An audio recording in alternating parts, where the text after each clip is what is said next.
Hello and welcome to another one of my talks on all things vegan. My name is Anna Amelia and I'm from North East Animal Rights in the northeast of England. Today I'm going to be talking about Mother's Day.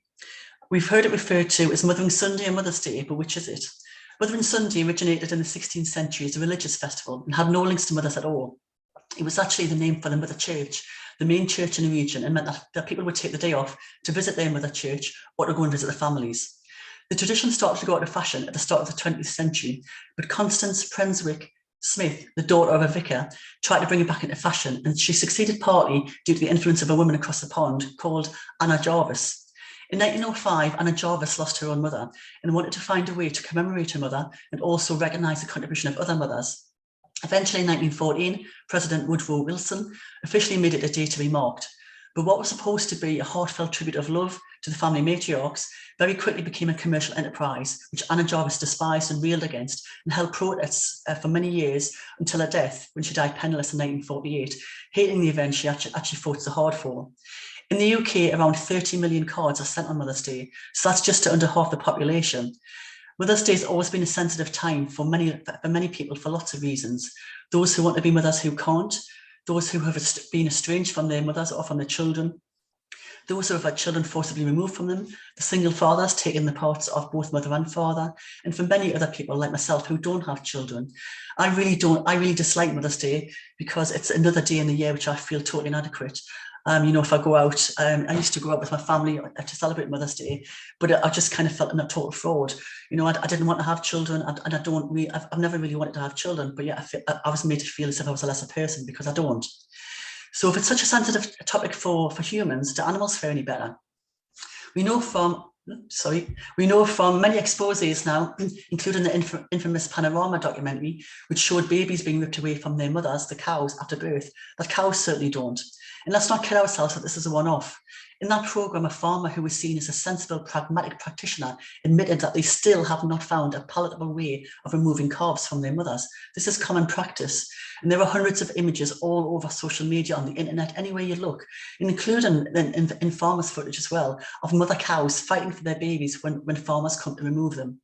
We know that mother pigs suffer tremendously. Mother pigs give birth to their babies but are unable to comfort them. They can't turn around, they can only sit and stand. Babies suckle from their mothers until they're taken away to be fattened up for meat. Then shortly the process will begin again for the distressed mother pig when she is impregnated. We know that everyone goes gooey-eyed over the spring lambs bouncing around on our screens when we're watching programmes like Lamb and Live and Country File. We see these beautiful babies being born and hand-suckled and then bouncing around in the fields. Lambs are killed at between 10 weeks and 12 months, but the average is about 6 to 7 months old, so these are still babies. Have you ever thought how a baby lamb is killed?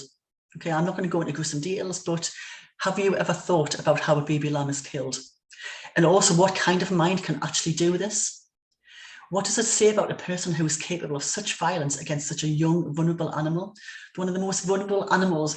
The lamb is used and the chick is used in so many sort of comparisons for vulnerability and for innocence and purity. Yet we kill these animals, we kill these babies and we eat them.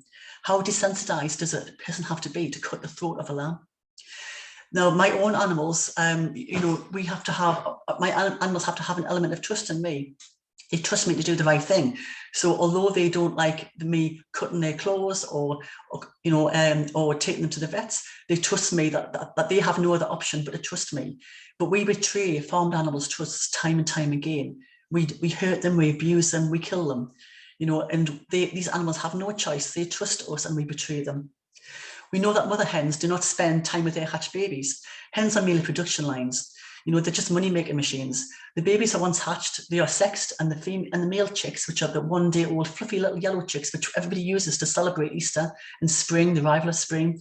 We exploit these over Easter and spring, but these baby chicks, the males, are macerated, which is minced. They're thrown into mincing machines, or they're suffocated with foam or the gassed. I've got a particular image in my head, which is, it's an awful image. But it's one which kind of like sticks to me every time I talk about egg production and chickens and male chicks, about this baby chicken. It's about a baby chicken. It's a picture. It's a still of the chickens going through the maceration process. So they're being thrown in by farm workers, and there's a still of this baby chick who's obviously, he's been marked for death because he's male and he has no use to the industry. So he's on the tip, he's hanging on, and his tiny little bony wings, he's trying to fly away to save himself. Obviously he's unsuccessful, and he goes into macerator. So that poor little chick was desperate to live. He knew that he wanted to live, but unfortunately he was marked for death just because he was male. Now, what I'm describing is, it's something which happens to the majority of animals across the majority of farms. Of course, there's always going to be exceptions, and individual farmers who have not succumbed to factory farming practices. But let's not let these off the hook either.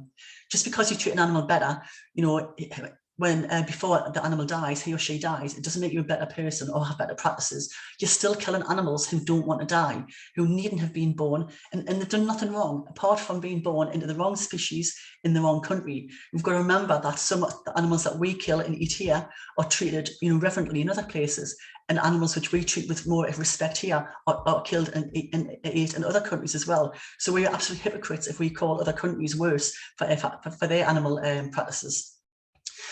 And it's also not about humanizing animals as well. It's not about sort of giving them human names and kind of like treating them as miniature humans, or it really isn't. It's about making the connection. It's about seeing the desperation and the fear in their eyes when you take your companion animals to the vets, when you have to give them some medicine, or when you have to pick them up to do something, like cut the nails, which they don't want to have done. You see the same fear in their eyes. Exactly the same process which goes on with the farmed animals. They are no different. They have exactly the same capacity to feel the fear and the desperation. So when you're sitting down on Mother's Day with your family, just think, are you eating the abused body of a mother animal or her baby? Just because it has been a tradition for a few years now doesn't mean it's always have to be that way. It really, really doesn't. Why should your self-entitlement to a momentary meal deprive another animal of his or her life, or cause them to be born into misery when they don't have to be born in the first place? When we know there's so many alternatives, why wouldn't you choose the kinder choice?